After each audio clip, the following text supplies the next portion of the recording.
It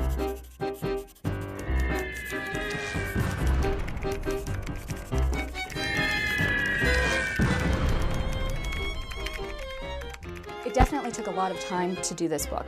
It took several years, in fact, and what I had to do was go through thousands of articles first, skim them. From that, print hundreds of articles, go through those more in depth, and from that even then, pick and whittle it down to just a few. And when you're talking about the US, you're looking at a lot of different media outlets, you're looking at a lot of print outlets, never mind television, radio, and now of course we have online. So I had to make it more manageable, I had to basically bring it down to just a select few newspapers and outlets over time. So what I did is I looked at some national newspapers, specifically the New York Times, the Washington Post, the Wall Street Journal, the Chicago Tribune, the Los Angeles Times, and then of course, some of the major broadcast outlets out there like MSNBC, CNN, and that sort of thing. But yes, it took a lot of time.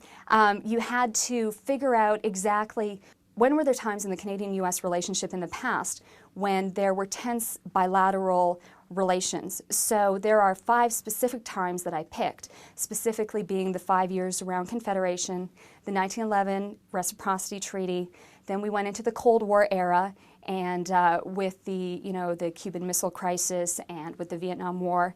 Then after that we went into the Trudeau years, and of course there were tense relations there, and Trudeau had that habit of either making people friends or enemies of him.